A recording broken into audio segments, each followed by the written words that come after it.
When I tell you I walk downstairs, it's a whole nother dance floor. But then on the very sides of like the venue, there's these big, long hallways. That is where the debauchery is going Uh-huh. down. Yo, we made it to season 1.5 of Butch Queen After Dark. Before we get into the episode, I need y'all to help me grow this show. If you're listening on Apple or Spotify, please subscribe to the podcast. Please also rate the podcast. 5 stars, please. And if you're watching on YouTube, please subscribe to the channel, give the video a like, and comment. I want to talk to you. You know I'll be in them comments. And of course, share with your friends. You got friends, right? And. If you have a question, a story, a confession, something you want me to talk about, send a listener letter to butchqueenpodcast@gmail.com. Okay, y'all ready to get nasty? Let's go. Welcome to Butch Queen After Dark. I'm your host, David Brandon, sex educator, content creator, certified slut, on a mission to normalize sexy, freaky, sex-positive conversations because they lead to better sexual health outcomes in our community. Tonight, Right. I have not one guest, I got two, and they're not regular. They're messy. They're bringing the messy thoughts into the building. They host the Messy Thoughts podcast where they talk about gay shit, hot topics, sex, and all the things people pretend they don't want to discuss out loud. But today we're getting messier than ever. Please welcome BJ and LeBron. Yay! Hey! How y'all Okay, doing? real quick. Doing good. I don't think we've ever had an intro like that. I love that. I was like, whoa. Well, how often are y'all on other people's podcasts? Pretty regularly now. Like Yeah? every You're like, what we're we doing all the doing time? kind of doing a blitz this summer for gay pride, all the things. Ooh, nice. Yeah. So Okay. we're on a lot of people's podcasts, but I say we're taking a break in a few weeks. So this is the last couple of guest spots that we have. Copy that. Well, if you want me to copy and paste my intro and send it to you so you can send it to them so they have good intros, you let me know. I got you. Thank you. Thank you. I Amazing. loved it. Amazing. Loved it. Okay, so let's get started with the mess of it all. Would you each tell me what one of your sexual awakenings was? Ooh, awakening? Ooh, I know, Yeah. sexual awakening. So when I first started having sex, or just like when I discovered my sexuality in a... Sure. So it can be whatever you want. I consider sexual awakening to happen multiple times in people's lives. It could be the first time you saw a boy and was like, oh, I'm gay, maybe. Or it could be the first time you got fisted and said, oh, I like hands in my ass, right? Those are both sexual awakenings, but they just happen at different times. So whatever one of your most memorable or significant sexual awakenings, that's what we want to hear. Okay. I'm gonna go first just because this truly is popping in my mind. Like, Sure. you know what? This is when I really like, oh shit. It's when I first jacked off for the very first time. Talk about it. Because walk with me, y'all walk with me. So I'm younger. I've never known what masturbation was. It was never taught to me. And I just remember people talking about jacking off. And I'm like, what does that even mean? Yeah. How do you even do it? So I did some research. I'm like, that's what has to happen. You have to get hard. And when I tell you, when I first met it for the first time, it's like a vampire getting blood for the first time. And I'm like, I can't stop. I got to keep going. Yeah. So that is truly mine, because I could still remember, and I can remember that feeling. And I really do think my dick grew like maybe 3 inches. I don't know. Yes. What a dream. What a dream. Do you remember what you were jerking off to, or was it like imagination? It was all imagination because, for one, I was at Granny's house because she was watching us, and I was like, let me just go to the bathroom and just do my thing. Because remember, we're millennials, so like when we're like in our, like we're like 10 or 11, like we don't have the smartphones. We can just get porn. You have to go print it. We're not accessible. And all that. Or in that. So it was just all just, and I didn't even know what I was jacking on to. I just like, this is what they say to do. Yeah. And it just, fireworks, Jubilee. Yeah. X-Men. Jubilee X-Men, yeah. I told the story on the podcast already, but I'll just tell it very quickly. The first time I jerked off, I didn't know to jerk off like this. I didn't know what masturbation, I didn't know about masturbation. So if this is my penis, this is the back of the penis, right? Like facing me. I was watching porn on my computer in very low dial-up, and I was rubbing my penis like this. And I just kept doing this. Oh. And I was like, this feels good. This feels good. And that's hashtag. Yeah, hashtag feels good.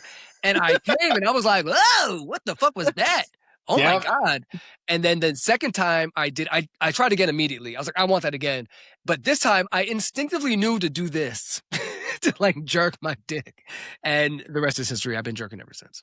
Yeah. It just comes too naturally after a while. I think you're just like, this actually feels better this way. And everyone figures it out. We know what, we know what the stroke should feel like, and this was not cutting it, but it was great for the first time. That is true. Very true. Okay, LeBron, what was one of your sexual awakenings? Mine's a little bit more PG, but I don't mean it to be PG. It's just, I remember being at like Target. I was like 8 years old with my mom, and we went to the underwear aisle because I needed underwear. And I turned the corner and I see all the male models and their bulges and their little hair and everything. And I go, this is better than museums. Yeah. Anything I've ever seen, movies. I want to be here. So I would make any excuse I could to like go leave my mom and come back to the underwear aisle. Because I said, this is where I want to be. I love that. Like, Mom, I'm getting underwear. Leave me alone. I need a different pair of underwear. Yeah. They're just briefs, Mom. Be fine. I need some briefs. Wait, I need bikinis this time. I need boxers, Mom. Yeah. So good. And BJ, you mentioned like us, like, I don't know how old y'all are, but I'm definitely a millennial, one of the original millennials, an old school millennial. And you're right. We didn't have the internet to look up these guys. We really didn't have that too much later. So you had to find it where you found it. And physical media. Yeah, it's in the media. It's in those underwear ads. It's in the magazines. It's in the men's fitness magazines. Like, it was those places where we turned into porn. We made that our porn because where else am I supposed to find it? And don't let me find some real gay porn because now I'm getting demonized for looking at gay shit. Like, you had to disguise it in so many ways. Yeah, I love porn. I'm just being frank. I love porn. I think it's great. It's a great time. Are you both porn connoisseurs? How deep are we getting into porn? Oh, deep. Another deep, LeBron. Another sexual awakening. Tiger Tyson, like, I grew up on him. Yeah. I grew up on some Tiger Tyson. I grew up on some Supreme. I think it was like Supreme Castro. Yeah. Grew up on Supreme Castro with the Coke can penis. Yes. Mm-hmm. Yes. Yeah. I also grew up on what is his name? Actually, I'm blanking, but yeah, Cutler X. That is what I knew. I love those. I met him. Sorry. Cutler. Oh, yeah, Cutler's great. Did you? Nice guy. At Folsom, when I tell you, I saw him dancing, and I said, hey, I'm going to stop you there because for one thing, I want to let you know, I love seeing men that look like me in porn and thriving. And he was so sweet. Sweet. And that thing is slanging. It is slanging. You could have sucked it. He would let you just suck his dick. I've seen it. I touched it. I asked him, can I touch it? I'm like, can I touch it? There's the story. You touched it. Then what happened? No, that was it because he was working. He was working. And I think it was at, I was going to say it was at one of those bars, but we were at Powerhouse and things was going down. Gotcha. Yes. So you also mentioned Castro. I guess I could tell the story because I don't give a fuck. Let's say. I was with Castro and one of my sisters, my ballroom sisters, and Castro was really into her, right? Like really, really into her. So I think I was staying in a hotel somewhere and everybody came over and I slept in one bed and they slept in the other bed. And somehow I fell asleep. I think I was drunk. But when I woke up, they were gone. And I went over to the bed and I pulled back the sheet and it was shit and blood everywhere. Shit and blood. I'll never, like, the image is burned into my head. He fucked the shit out of my sister, literally, and the blood. Literally. I've never told that story. I'm not getting in trouble for that. But she had a good time. Whoa. And Castro was very nice. Very nice guy. Very nice guy. LeBron, do you have any porn favorites or folks that you grew up on? Oh, I was a big fan of like all the Tubes, all the Corbin Fishers, all the Sean Codys, Falcon was a studio back in the day. Right. Yep. I honestly, I've been through it all. As long as I have access to internet, I've been on it and looking at it. My first horsecock.com or whatever it is. Horsecock.com. I think that's what it was. Yeah. That a thing. Horsecock. I don't know. That was like 1997, so I'm not sure that's still a URL you can use. Somebody should have picked that up. If it's not a domain, I'm about to buy it. No shit. LeBron, I'm probably going to introduce you to like the Tiger Tyson world, because when I tell you hot, sexy, Yes. New York, just beautiful men, just hot. Latinos was the term, was the porn term back then. Okay, so out of the two of you, who is the freakiest? Oh, I would say BJ. BJ has to be the freakiest. Because I have my things, and I am a freak for sure. I have like my areas, but I feel like BJ, you will go out into the wilderness for the thing. you will go out into the sticks and the woods and like find it there. Well, you're right. I'm not going to deny that I love going out to the sticks and seeing what sticks can I get on. Come on. You're definitely right about that. Amen. Now, I'll go ahead and just agree with you, because I know you've been with your familiar for a while now, so you have to be a little Christian lady. So spit on it. I can still talk about it. But you can be a freak in a relationship. You can absolutely. Now, I don't know if this is going to make the air, but I'm going to just go ahead and say this. I think I've seen you at a little function before, and you was having a good old time, baby. So I was like, I don't know. Yes. Oh, yes. We're having a good time. LeBron, can you tell me about that time? Well, it was at a play party where I didn't know BJ was there until I had one room occupied. Let's just say that I had one room on lock. Everyone in there was under my control. What does that mean? They were under your control. What were you doing? I was the entertainment in the room. I'm the one that came in and said, made eyes.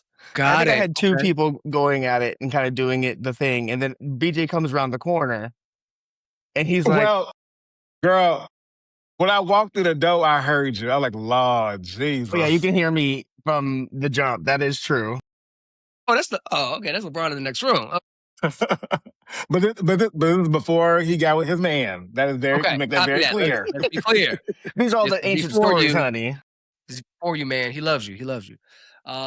Okay, so cool. Okay, so when that happened, how do you, as friends, how do you navigate possibly having sex in front of each other, or just sex in the same vicinity? Like, seeing your friend at a sex club can be interesting. What was that like for both of you? Okay, real talk. At that time, me and LeBron were not like buddy like the way we are now. We really weren't. Like, we knew each other and we were cool, but we were not like what we're doing right now. Same circles. Same circles, high and bys, acquaintances. Right. But I can tell you, I have no issues fucking in front of friends. I have no issues with that. I tell my friend, like, yo, let's go to the bathhouse this weekend. Or, you know what, they got a little party going on. I'll meet you there. And when I see you, says, have a good time. Like, me and Anibal, one of our friends, mutual friends, we've gone to Folsom twice. We've gone to Mexico City, and we've gone to the dark rooms, and we have a little thing. We'll go to like one little circuit party. I think it's called Prime Meat. It's on Folsom. We would have like, all right, on the hour, every hour, we need to meet back right here, check in. Just make sure we're all right. Because if we don't come back, then something is wrong, and we need to go look for each other. Smart. He's tied up somewhere. Okay. Yeah. So we're tied up. We got to release him. Maybe he wants to be tied up, but we got to release your wiggle. So what happened when y'all saw each other at the sex club? So I don't think he saw me, but I saw her. Okay. No, I definitely saw you turn the corner, but like you had already like seen me struck a pose and like was like staring me down, like hello. But then as soon as we made eyes and I kind of gave you the little wink, you continued on your day to go find your little adventure, and you kept me where I was. Yes, because you look like you're having a lot of fun, and I didn't want to like oh hey. Yeah. There's no shame in like seeing your friend have sex. Like, we're all adults, right? Like, we know the deal, and we know that you have sex. And we know that like, if you go out to whatever thing you may be going out to, you're gonna have a good time. So you come with that understanding. You're just happy for your friend. They got what they wanted out of the whole situation. And you're like, great. Do you need a towel? Do you need water? Do you need to get you anything? Yeah. LeBron, you made me think of something. Are y'all familiar with the term compersion? No. So compersion is when you are in a relationship with somebody, right? My husband, right? Me watching my husband get fucked by someone else and me really enjoying that because he's so happy, right? Like, wow, I love that he's so filled right now. He's so fulfilled right now. Like he's having such a great time. I love that for him because I love him, right? Right. Okay. It's like the opposite of like feeling jealous that your partner's getting fucked is feeling good about it. I think what LeBron you're describing is this like platonic compersion that I've never really thought about. But like, like my friend is getting fucked for dear life, or he's fucking for dear life, and that makes me really happy. Tell me your thoughts on platonic compersion. I genuinely think like in a gay friend group, and you've talked to your sisters and your gay friends about like what they want. Like I know if you want to get done up, you want to do the dunning up, you want to get fisted, you want to jerk off, whatever your comfort zone is, we've at least talked about it, right? So like if I see my friend and she's getting done up and that's what she wants, yeah, perfect. Yeah, like that's what I want for them. Like I want them to get what they want. And then we can have that conversation afterwards. How good was it, girl? That's what you said you wanted, right? You came out here all the way for that. So I think it's like this like satisfaction of like we talked about this, we've kept over this, and you're getting it. Like that's as happy as I can be. What other emotion am I gonna have? Why would I feel anything else but happiness for my friend, right? It's like my friend got a new job. Am I gonna be mad? Like, no, I'm gonna celebrate that. My friend got a new boyfriend. I'm gonna celebrate that, right? Yeah, get that dick, girl. Get it. Yeah, if you want get the that dick, Let's celebrate. Can I help you? You need some lube, poppers, wipes? What do you need? I got you. I got you right here. Right here. Right there here. You go. Right here. Take a sniff. That's a little too much. I won't hand you poppers, BJ, but I will give you lube. No. Why, see, that's where you messed up. No, that's where you messed up. I'll be on you, girl. I'll just be like, bloop. I don't need poppers. I know how to take dick. Let's be clear. I know how to do that. Yeah. I love that. But I do love doing poppers at the bar and the club. That's always fun. I noticed that is, I mean, I guess it's been a trend for a while. Like people just going to the club and doing poppers. I was at EDC recently and the girls was doing poppers. I was like, the straights love. Yeah. Like the they never, EDC. they just discovered it. They are every 5 minutes. I'm like, y'all ain't even sucking no dicks. But great. Yeah.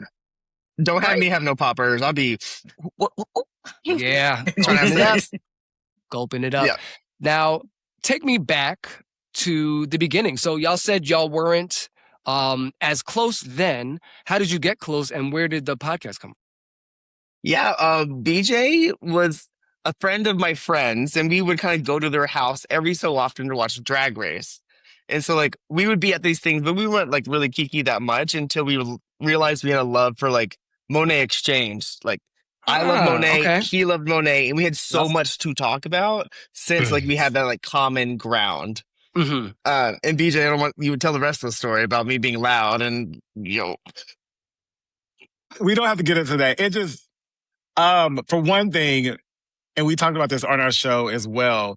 When I first laid eyes on LeBron, I'm like, I know he got something going on over there. I'm like, because that hair, that skin, the math ain't mathing. And then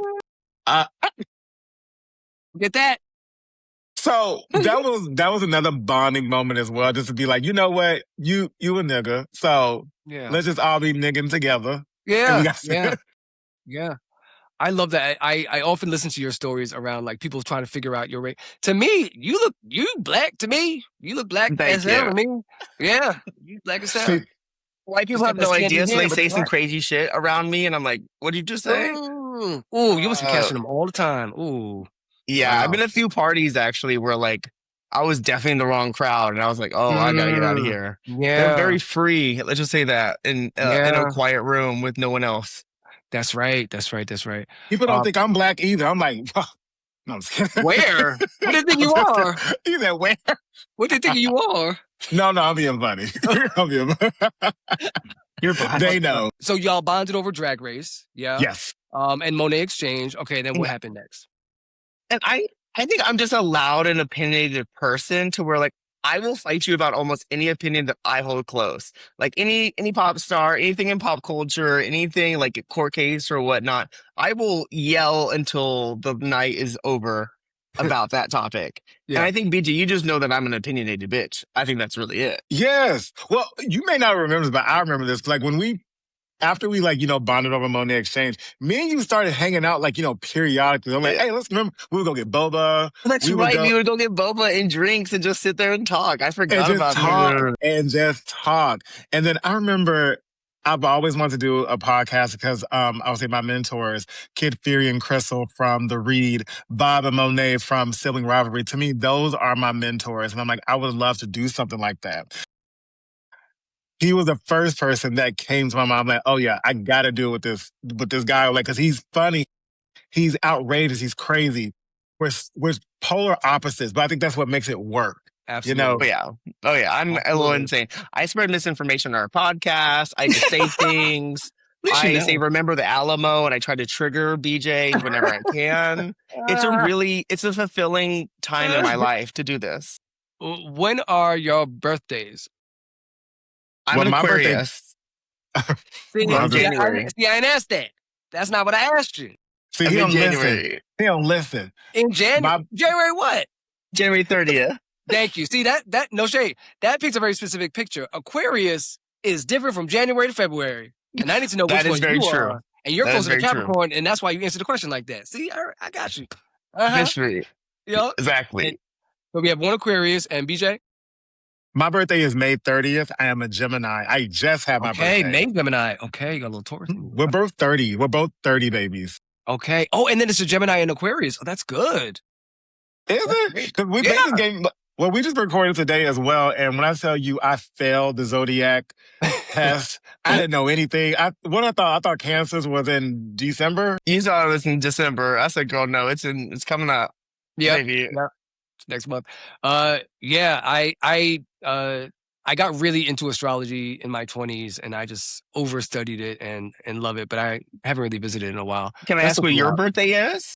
Yeah, I'm a Libra. Just kidding. October 4th. You are, or you but are I am a Libra. Yeah, I am a Libra. Absolutely are a Libra. Oh. Yeah. Sure. You're like, oh, I guess that's a thing. Great. We're the scales. We try to balance shit out, but we're... Yeah, they can become unbalanced very easily. Yes, all the time. Okay, so we've talked about your origin story, the podcast, and who is more freaky. But what's the freakiest thing you've each ever done?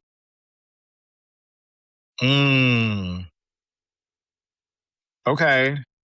Well, you got some wild stories, LeBron. Do you want me to go first? You go first. I've had a memorable freaky experience. It doesn't have to be the freakiest one. A memorable. I'll just tell this story because I think it's funny and I think it tells you whatever. So I was in Mexico City, and if you've ever been in Mexico City, there's some bathhouses there that are really enjoyable. And this was many years ago, but I remember being in the bathhouse, and there were many people around, and we were really getting into it. So I guess two people came up and they started to mess around with me. And again, I'm very loud. So they were getting into it. They were spitting and doing all the freaky kind of shit that I like. Mm-hmm. But at the same time, they're all speaking Spanish and I was speaking English. And one of them goes, "Shut up," in English to me. And I remember being like, oh, bitch, they want you to be quiet so bad that you kept speaking English? Because they said English to me, and then they were speaking Spanish to each other. So I was like, "Oh, this is embarrassing." So I really learned my lesson there in that. But it was still a hot time. I had a great time. Sodome was a great bathhouse. Shut up is a wild thing. That's wild. That's it. Well, maybe I should be quiet. This is their country. Yeah, exactly. I'm speaking the wrong language in here. I'm the tourist. And no shade, it gives that. Whose house is this? You tell me to shut up. Literally. I'm gonna shut my face. I'm gonna be quiet. I'm gonna be right here. Let me know if you need me. Yep. Just keep doing what you're doing, and I will follow instructions. I broke language barriers in that sexcapade. Okay. Lord Jesus. It's so interesting. I haven't been to a bathhouse. I actually haven't been to Mexico City, which I do need to go. You gotta go. It's a good time. So I'm hearing, and affordable and easy to navigate. So yeah, that's definitely something I will do. I'll have my translator app, but I'll also be ready to shut the fuck up. Exactly. Mm-hmm. And BJ, what's one of the freakiest things you've ever done? I would say I've had many, but what came to mind first, because you said what's memorable, and it truly was my very first time attending Folsom Festival. And just quick cliff note, y'all: the actual festival is one day on the week. It's not the entire week that you all see on Twitter.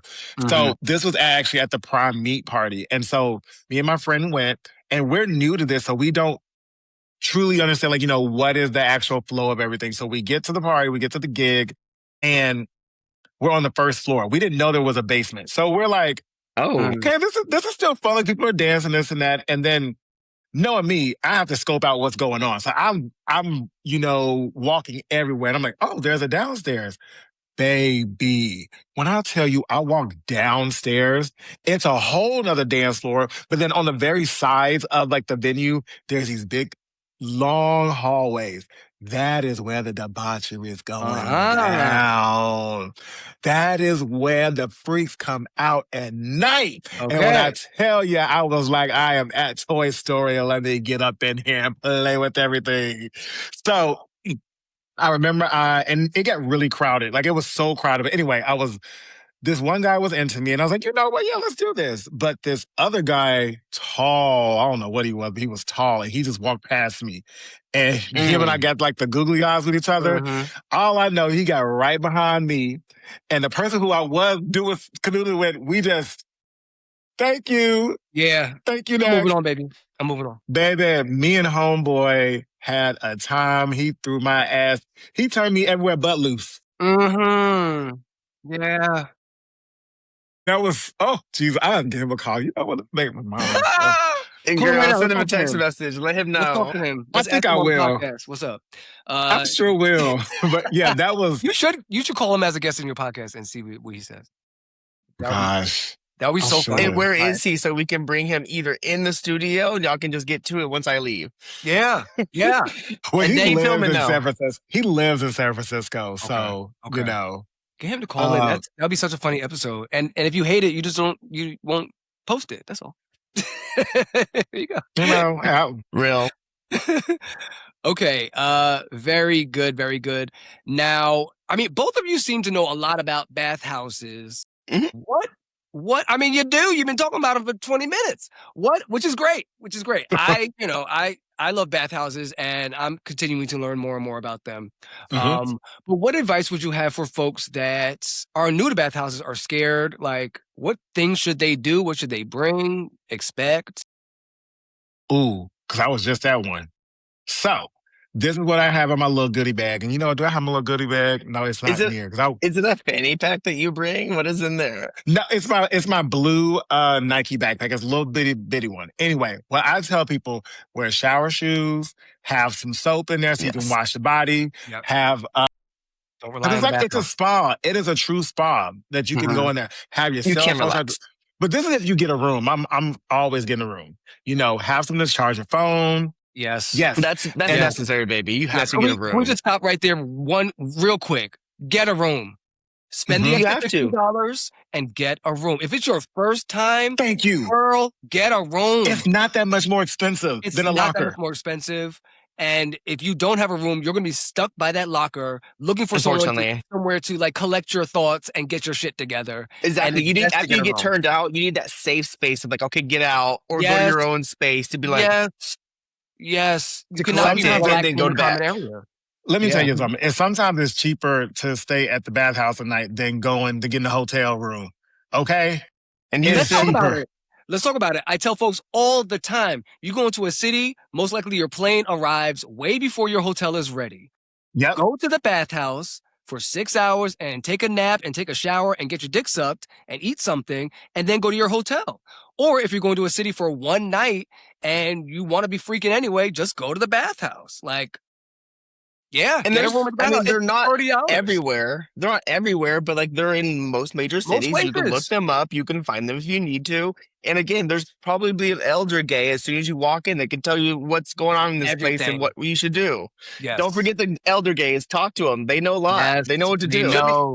But let me ask y'all something. So every time I usually go, like when I'm going to a city that has a bathhouse, I usually have my own like rental car. And I'm talking about Fort Lauderdale. So usually I would just store my suitcases in my car and just bring my little backpack. Now, question, can you bring like a carry-on into the... Okay. So this is great. I love that I'm talking to y'all about this because it depends. It really does depend. Yeah. This is a great note. Some bathhouses will not let you come in with a big ass suitcase. Right. Which makes sense. Safety. It's safety. You could have a AK-47 in there. I don't know. Because they don't check drugs. Yeah. Or get in there. Or a drug lab, like ready to go. Right. For situations like that, I would suggest there is I can't remember the app right now, but there's an app where you can drop your bag somewhere for an amount of hours. Right. I've used it in New York and I've used it in San Francisco. I forgot what it's called. But actually for Folsom, I was filming and I wanted to like play. So when I was done filming, I was like, well, I'm not going to just I'm not going to play while my camera shit's laying out here. So I found this app and basically I went around the corner from the Folsom Parade. I dropped my stuff at this hotel. I think I paid $8 or like $10 or $15. Like it was nothing. And they held my stuff for 4 hours. I could have done that for a day, 2 days. Like you could just set your price or whatever. And I've done that in New York as well, where I actually went to someone's apartment. It was this woman and I went to her apartment which was like a little sketchy, but I was like, you know what? I'm gonna take my chance on this app. And I left. So it's Airbnb for your bags. Say it again. It's Airbnb for your bags. Yes, that's the best way to describe it. Yes, Airbnb for your bags. And when I went to the apartment, she had a bags on bags on bags. I'm like, oh my girl is holding all the bags in the city. She's an entrepreneur, honey. Yeah. She was, she was making her money. It made me consider like, should I just be a bag person? This looks like a great go be a bag lady. Come on, Eric Badu. Badu. Badu. Yeah, bag lady. So that is another tip. And what you do for that is I call ahead. I definitely called ahead. I actually did this recently. I was in Atlanta and I wanted to go to Flex. I had a night. I did not need a hotel.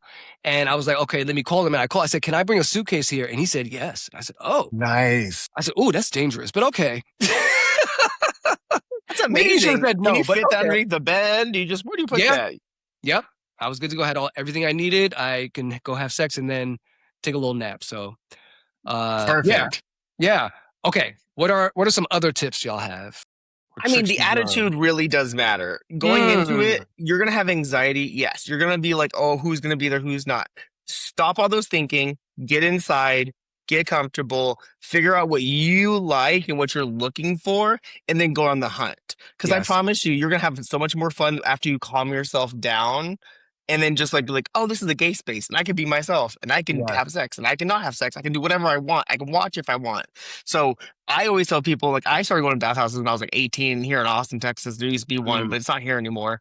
And I used to just hang out for like days. Like just go and hang out, leave, come back and do that. So for me, it's more of like a hangout space where you can talk and be real with people, where you can't necessarily be that outside of that building. So coming with that right attitude, and also coming with the prep and the doxy and all the things that make you prepared to have the fun that you want to have. Yeah. Can I say one thing too? Please. Couple things. Well, just two things. For one, do not get caught up on the Prince Charming effect. Meaning is, do not get in there and just wait for Prince Charming to come. Oh, no. Get in there and have some fun, because there are some people who, and I get it. People have their preferences, and you know what? If that's what you want to do, that's what you want to do. But sometimes you do limit yourself because you're waiting for that one. Because another thing, y'all, you can always change your mind. If you're in the throes of something and something is just, you see someone else, you can stop. That is the beauty of the bathhouse. That is why we are there. We're there to fuck. And also, like you said, LeBron, it's about your attitude. You have to be coy. We are there to fuck. Yes. Such wise words. Do not wait for Prince Charming. I go in there and I'm not looking for perfection. I'm looking for good enough. Right. Is it good enough? Let's get started. Because that good enough might be the best you see tonight. And if you see it and you like it, you got to get on it, because they're gone, and then you're sitting in a room with people that you're not attracted to. Right. You'll be circling the thing all night trying to look for them. They left an hour ago, girl. Go for it in the moment. Yes. You have to go for it. If they say no, move on. Do it again to somebody else. It's okay. You might be hurt. Go get a Coke. Go get a water. Go get a Gatorade. You'll be good.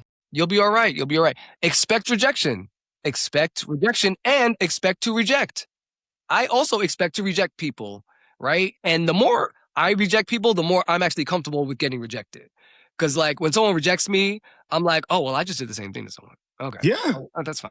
I guess it's like it's a game, like we're all playing, right? Yeah, I gotta get y'all's opinion on it, just because I see both ways. So we know in the bathhouse, scent is very loosey goosey, and a lot of times people, when you walk around, one way to tell someone that you are interested in them is to like grab them by like their nuts, their butt, like you touch them in a way.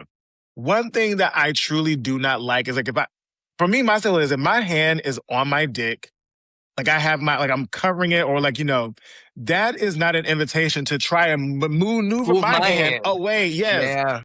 That burns me up. I'm like, and then I have to like clench on it like a little hard, and then they're still just trying. And then I have to say, can you please stop? Yes. Like, I'm like, why we gotta get there? Why? Yeah.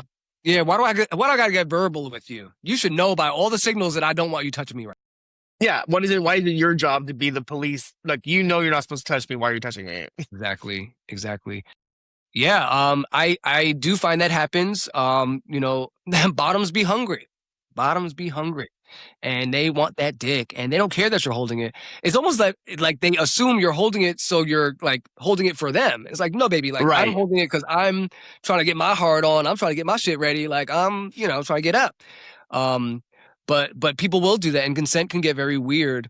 I think that just simply any space, just grabbing someone's dick, like without looking them in the eyes, without like maybe like pinching their nipple first. Like I just think there are steps to that, but I often see people just grabbing dicks.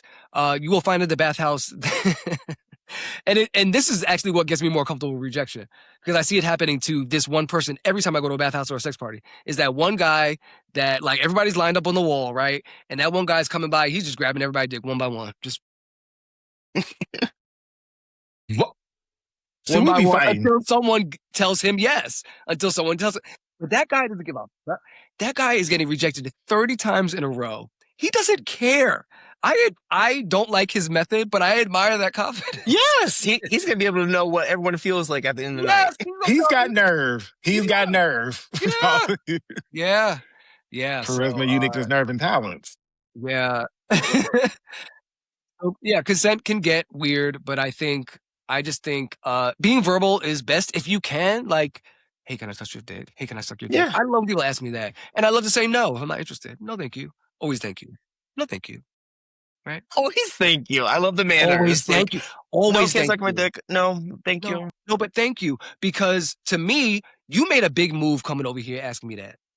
You know what I'm saying? You made a big ass move, and I have to commend you on that. Just because I'm not attracted to you, but you were polite and you asked me and you didn't just do it. No, but thank you so much. Like, thank you. I'll pat the person on. Thank you. Go over there. But thank you. Don't you go pat him on? Oh, you good for you. You good for you. You get that. You're doing the right thing in the first place. Thank you. Thank you. Yeah. Okay. Any last final tips for the bathhouse? Go to the porn room. Have a good time in the porn room. Maybe start there if you're feeling nervous. I don't know. And support the bathhouses. Get the room. Get the extra fee. Make sure they stay open. Support the staff. Take this testing that's there. Yes. It's a fun place. It's a good place to go. I love that playground if you want it to be. It is. Hot tubs, saunas. Mm-hmm. Yeah. Yep. Very good. Okay. So let's learn about you two individually a little bit. We're going to start with LeBron. You describe yourself as a gay male bitch, part-time worker, part-time enjoyer, podcaster, math girly. I would love to know about the math, and how does that play into your sex life, if at all? Ooh, how does it play into my sex life? Yeah. I think when I wrote that, I was just feeling bad bitch, and I feel like I was feeling corporate baddie. You know, I work in pricing and dollars, and so a lot of my things is like explaining how math works to other adults, which is super interesting. But I don't know how that's played into my sexual health, my sexual life. Math make you horny? Do you get like horny when you see numbers? I like it when I know the answer and we both arrive to that answer at the same time. You know what I mean? When we arrived there. Okay, some equivalence. Okay, great. Yeah. And I also just like communication in sex too as well. So I want people to feel bad bitchery when they're having sex. Like if you're doing something you don't enjoy, maybe you just need to tell them what you do enjoy, and then it'll be a whole different experience for you. So that too. What advice would you have for folks learning to better communicate their sexual desires or just sex in general? If you need to say it with a laugh to begin with, because you can't get it out, say it with a laugh. Say it as a joke. Say like, "What if you spit on me?" Hee hee hee. You know, I'm a very big like just put it out there. Just if you like it. So I think that's what it is for me. I love that so much. I often tell people that follow me when they're like trying to bring a new kink or something to a partner or someone, I tell them to like just make it a third party thing. Don't make it about you two. Make it a third party thing. So like you want to get spit on, then like find a documentary or a TV show or a podcast about spitting on people and just put it on casually and then go cook something, right? But your man's sitting right there and he's watching it. And does he change the channel? Does he ask you questions? Is he into it? Is he disgusted? You can gauge a little bit if you have a third party. And then once you see where he's at, you can be like, okay, he's into this. Baby, I put that on because I want you to spit in my mouth. Right. I do that with TikToks. I'll send my familiar a TikTok. Yeah. I'll be like, look at this. Yeah. What do you think? What'd you think about that? You like it? Oh, okay. Yeah. I think TikTok is a really good indicator of like real quick what they're feeling. Yes. It's quick bite-sized moment. Yeah. You want to get done up? Now, I'm still on the math thing. So would you consider your sex to be calculated?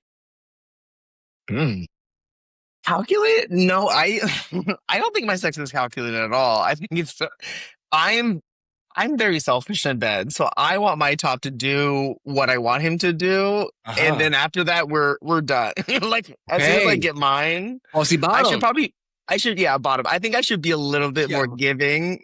But I'm more of the, all right, I want this, this, and this, and this, and this. And then we're going to do the razzle dazzle number 6, and then we'll be done. And then that's it. You know, I think if you identified as a top, I would say you have to give more than that. But because you are identifying as a bottom, which I assume is the hardest sexual role, and not assume, I know from experience, that's the hardest one. You can do whatever the fuck you want, right? Period. You're giving up the cookie, so it's your rules. Yeah, it is. It's kind of your rules. Like we're gonna go by what the bottom wants. Yeah, I think that's great. That's great. How you be bossing them around? What you be telling them to do? I'm like, okay, we're doing again this position. We're doing this thing. I want the curtains open. I want this music on. And if you accidentally go live on TikTok, let's do that. Okay. Y'all heard it here first. You will see LeBron getting fucked on his TikTok until it gets banned. Yes, be banned effectively immediately. Cool. Okay. Now, BJ, when people first meet you, what do they assume about you sexually? I don't know. Okay. Without like the potential someone who's trying to fuck, like that kind of, or just... Sure, yeah. They don't know anything about you. They just see you. What are they assuming? I think people automatically assume I'm a top. They just automatically assume that. And then also if they see me naked, they probably will think that as well. I get it. A big ass dick. Yeah, somebody else reminded me that today. Yeah, he did. I heard you talking to be fair, you were nude out in the middle of a lake, so whatever. But no, that's what people, I think they would. Okay. And so, are you both primarily bottoms, or actually no? One of you was having a top season. What are you?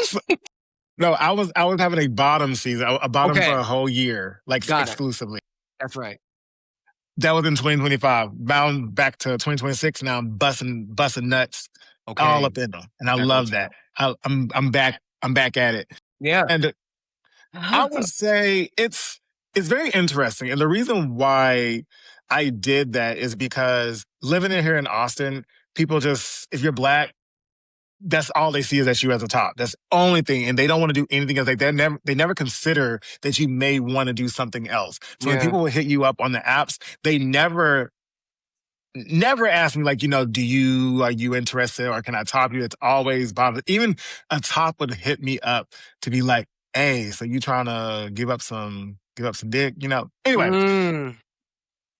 And it got annoying because it's like, hey, I want to bottom as well. Like, why don't you see me as someone that is worthy enough to get to be bottom, that can bottom? Yeah. So, yeah, that's why I took that little sabbatical. And it was great. Yeah. And I learned a lot about myself. I learned what I will and will not put up with. So, it's great.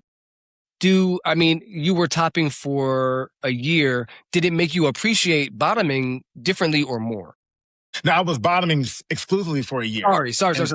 Did it make you appreciate topping since you had not topped in so long? It just felt nostalgic. No, it didn't. It didn't. You missed it. You missed it. I did, because I do like a big booty boy. I love a big booty boy. Mm-hmm. But I do like bottoming. It's fun. Yeah. It is two extremely different sensations happening. Yeah. From bottoming to topping. It's two different kinds of sex, right? Two different mindsets. Yes. At least I'll speak for myself. For me, doing one versus doing the other is like, for me, it's high and low. But bottoming is rough. But yeah, just two very different types of sex. And I think depending on the energy and the person and the mood and how I'm feeling, what I ate that day is going to determine which one you want to do, right? Yeah. Okay. Now, both of you, what are your sexual fantasies? Somebody asked me this today on Grindr. That's an interesting question. And what did you say on Grindr? Yeah, what'd you say? It's more like a long-term thing. And I think I've mentioned this to you, LeBron. I said, I would love to be in a relationship with two tops. Ooh, fierce. That is the fantasy. Like, I want to be Tiffany New York Pollard. I am the HBIC. I'm in charge of the girls. Is that so you can exhaust one, you can have the other right afterwards? Go. Like, how is that? I think if I have two tops and I'm bottoming, that means I can truly only be the one to give y'all what y'all want. So y'all really going to be into me a lot. Okay. And then let's just say if one is tired one night, I got another one. That's right. Oh, it's all right, baby. That is a fantasy of mine. Just to try like a little triad, but it's two tops. Yeah. Well, you're the only bottom. I think that's valid. I think that's a great fantasy to have. And I think it's doable. Cool. Okay. LeBron, what is your sexual fantasy? I know my sexual fantasy because I'm very I know what I want and I get what I want usually. So I usually tell my familiar what I want. Mm-hmm. I think I want the other side of that spectrum, whereas being roped up or bondage or whatever, so you can have less control. There's two parts of it. One, the control part, you kind of give up the control. Your kind of arms behind your back. You're floating in the middle of the air. Someone has you suspended from a thing they can spin you around on. But it's a little bit of art too, because the way someone will tie ropes and make knots and put you in a comfort position, even though you're suspended in the middle of the air, I think is so cool. I've never been able to have that done, but I definitely want that done for sure. I love that. How's the leather scene, BDSM scene in Austin? Is it is it out there? How are they doing? We have the Eagle. Here.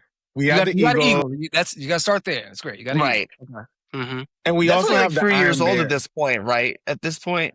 Oh, did it come after COVID? Yes, for sure. Really new. Okay. For sure. Yes. So that is our official leather bar, but we have the Iron Bear, but that doubles to me as a bear and leather bar. Okay. It's like leather once every other weekend. So it's a little bit occasional. But the thing is, we do have a prevalent leather scene here because we have Austin Kink Weekend. Yeah, I feel like I've seen kinky stuff in Austin happening. Yeah. There's parties all the time. There's Purple Party. There was the That's right. Yeah. The Poppers Party. But that's Dallas though. That's not Austin. Okay. I guess you're right. Austin is we're still up and coming, and that's right. That's crazy to say that because Austin being what it is. I feel like Austin been up and coming for the past 50 years. Literally, it's true though. Honestly, that's great. Still up and coming. We're nowhere near Dallas and Houston. Dallas and Houston, like I go there to go do things. I go there because I know they know what time it is. You got people here a little still too prudish. And it's not even, like I would say, the gays. Some of them are, but it's more of just our elected officials. Like, they're all up in our ass. And this being a blue city, it's wild. Got it. Okay, well, look, I hope it keeps up and coming, and y'all keep coming and upping. We'll keep coming and going up, coming and coming. Yeah, that's better. Yeah, you said it better. I'll cut my part out and include yours. Great. Okay. Another question for you. Oh, okay. So let's talk about each of your kinks and or kinks that you are interested in getting into. Or kinks that you tried and hate, never do again. Whoever wants to go first. I thought this is me, and maybe the kind of coin. So one I'm into is armpits. I'm very much into armpits. Love an armpit, best part of the body. But I'm not into like stents. This is very much against it. This is so interesting because I do remember reading that you like pits but no stench. I've never heard of this, which is great. I'm learning something new, but tell me what that does for you. Is it just the look? Like, what is it doing?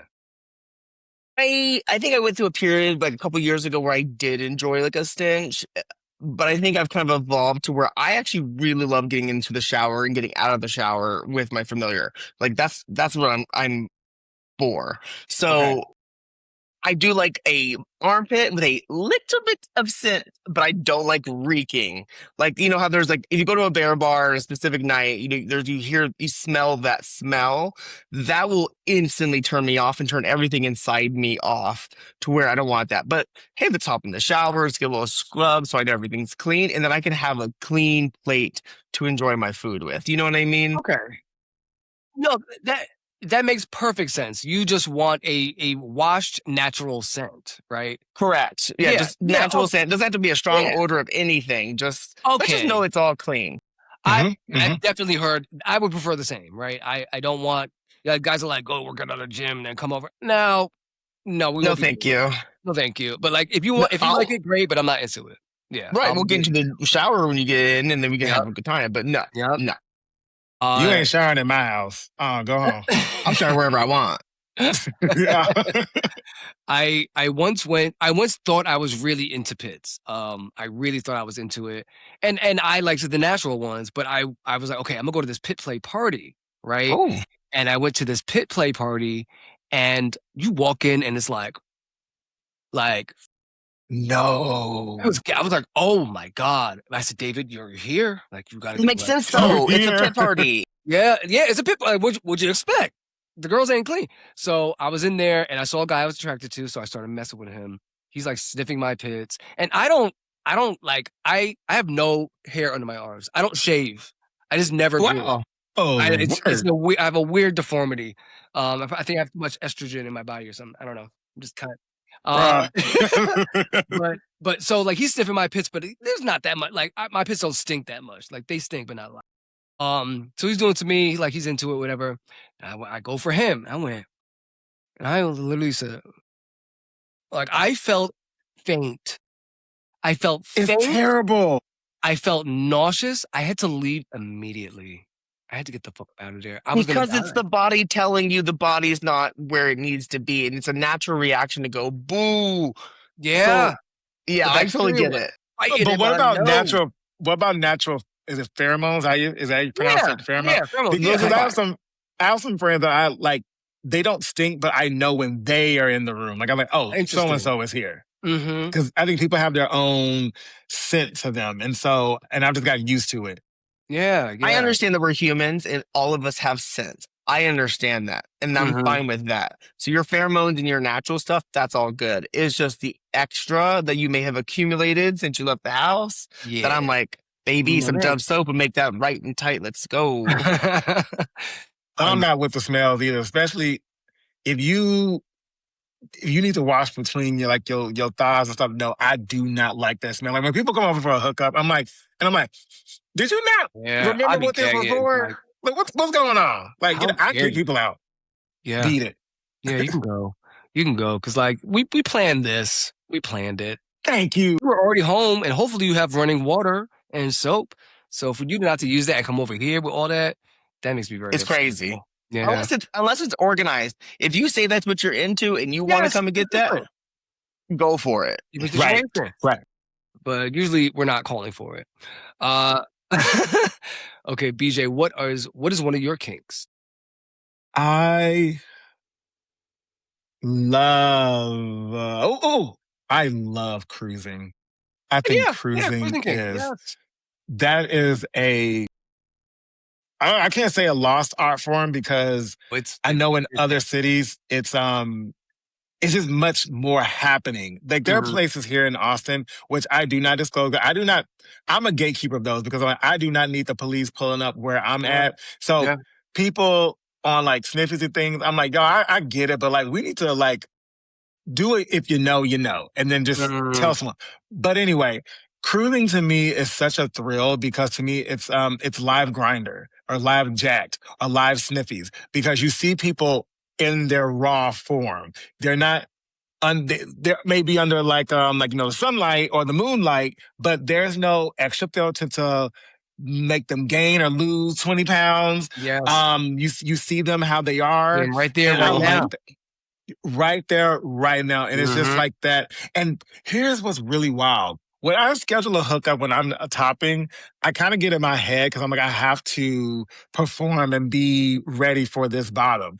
And sometimes I could go like limp, but I'll get it back up. But when I tell you, when I'm out there cruising and I'm over there busting nuts, baby, hard as a rock.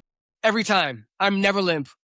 You look at me in a cruise and I'm boing, like immediately ready to go. Yes. And I love how when you're cruising and you're walking up to wherever the spot is and you don't see anybody immediately, but once you just go a little deeper, like maybe like a couple of feet, baby, there's a whole production going on. Yeah. I love that. Yeah. Yes. It's the discovery of it all. Like it's like we talked about earlier, like it's a playground. Like it's just so fun. It is, it's the ball pit that we jumped into as kids. Like this, like who knows what's about to happen? Like it's just so great.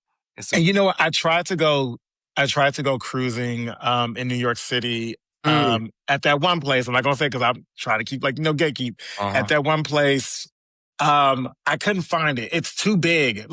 And I didn't have anyone to walk me through to where to go. Because if you're brand new to New York City, you don't know where to go. You just don't know where to go. Can I ask if it's in Brooklyn? No. It's in New York City. Maybe we can bleep this out. It's the Ramble. Yeah. It's the Ramble. It's the Ramble. Oh, uptown. Yes. I was trying to look for it. Okay. That is, so I'm from that area. I used to live in that area. And that is I tried cruising there once, because I'm not much of a park cruiser. I don't enjoy park cruising. But so I tried, and I kept hearing things. So I tried cruising there once, and you see a guy over here, a guy over there, but I also could not find the main spot. And I think that's because there isn't one. I think maybe it used to be like that, but I think right now, I mean, when I cruised, this is 6 years ago, I think it's just giving you got to try to find what you're trying to find.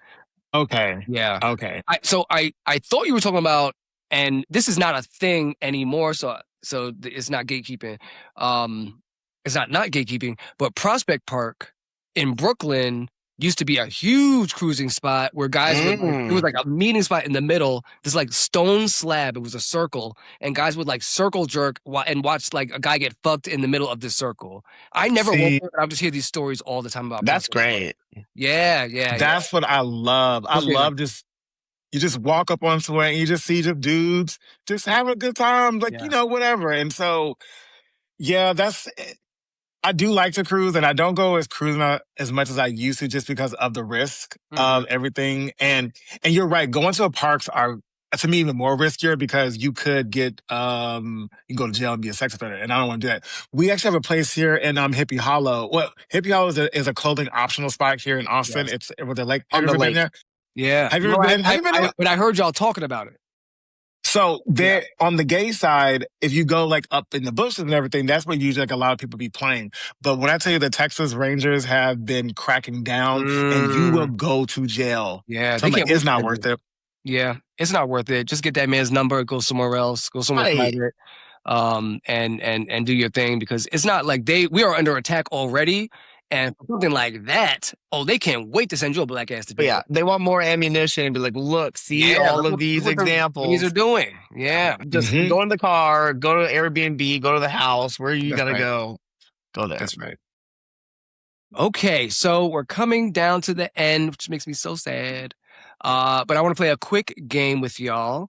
It's called Messy or Mindful. Okay? So I'm going to read a scenario, and you tell me whether it's messy or mindful. Okay. Going to a bathhouse on a first date. Messy. Messy. That one's messy. Messy. Because you don't know this girl. I would never go to any bathhouse with any girl I've only met once. No. That is so trifling. That is trifling. Like, girl, we could have just had the date. And then after the date is over, you can go to the bathhouse on your own. Why you gotta drag me up here? We may even see each other later. I don't know. What if you met them at the bathhouse and you want to take him to another bathhouse as your first date?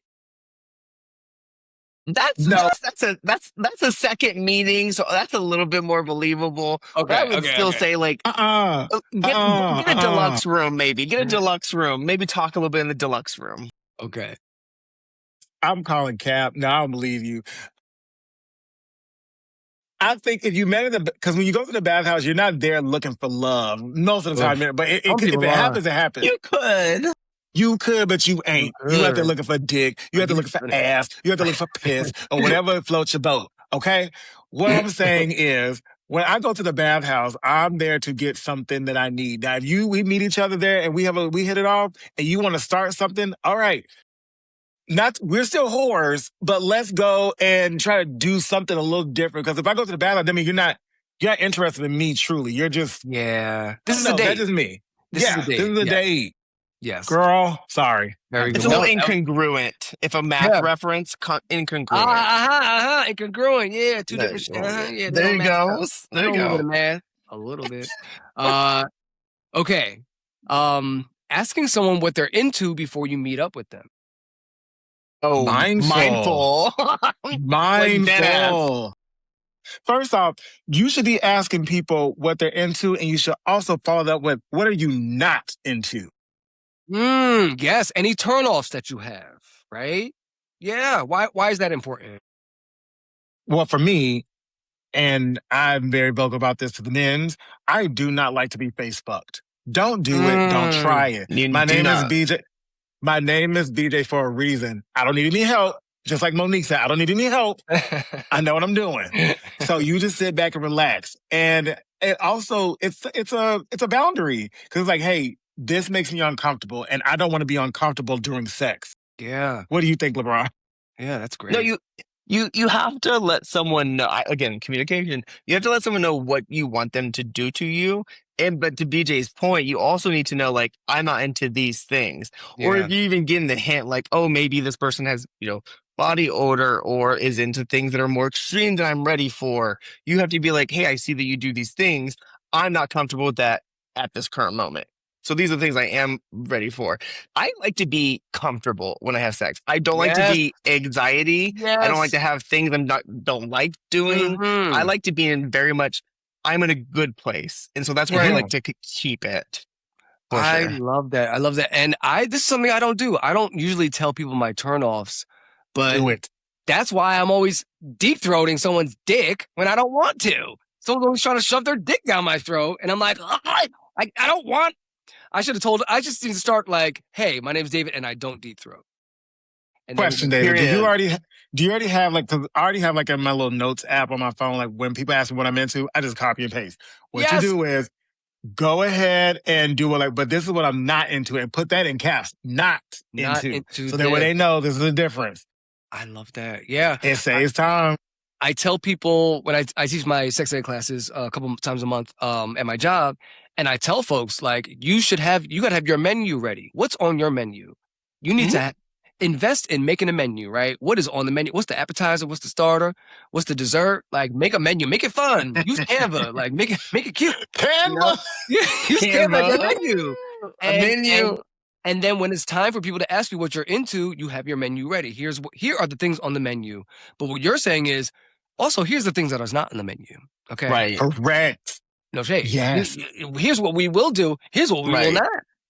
No lobster. No shrimp. No lobster, we're not doing that over here, baby. And if what I am not into that you're truly into, you now know, hey, we are not compatible. So let's go ahead and call it exactly. Because what I would hate for you to, like you said, LeBron, I don't want you to get over here and then now I'm uncomfortable and then now you're uncomfortable because I'll tell somebody to get out. As you should. As you should. Okay. Last one.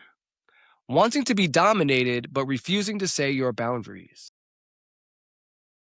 Wanting to be dominated, but you're actively refusing to set your boundaries. Yes, it's the guy that's like, do whatever you want to me. Just do whatever you want.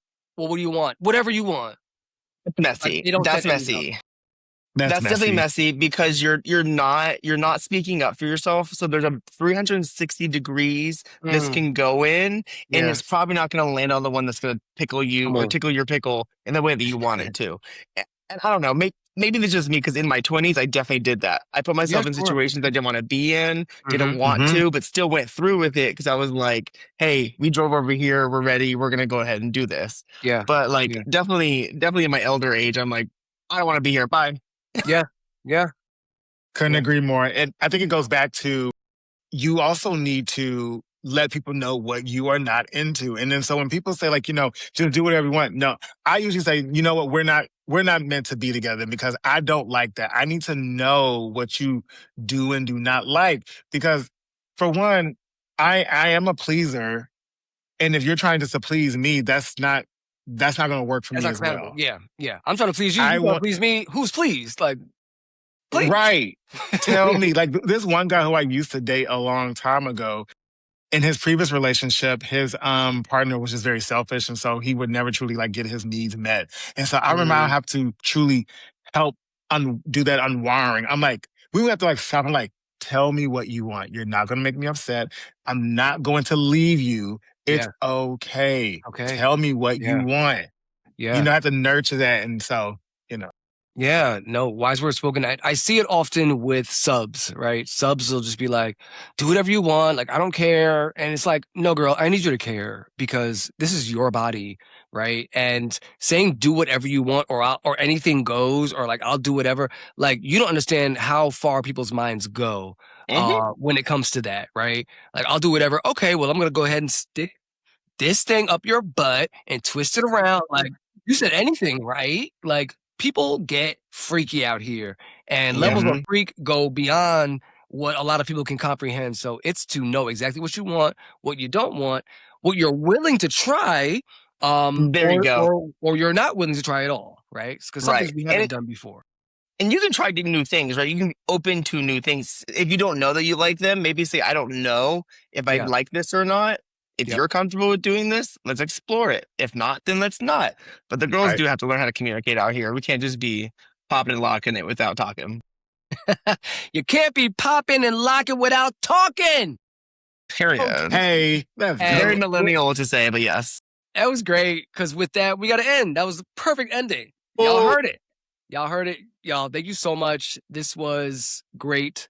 Truly a wonderful conversation. I'm sad it's over. Thank you. I will have y'all back next season if you are willing. Would you drop your socials and your podcast so people can find y'all? Oh, me? Okay, so if you go to messythoughts.com, that's where you'll find all of our social medias. But if you don't want to go there, you can find us at Messy Thoughts Pod on, I think, all socials across the board. Instagram, YouTube, we have a TikTok. We don't have a Twitter because, like, hey, whatever, but like find us everywhere else. Yeah. And you can also find me at Nuggins, Nuggins at Instagram. You can follow me there. And BJ, what's your Instagram? They're going to DM y'all, so what's your Instagram?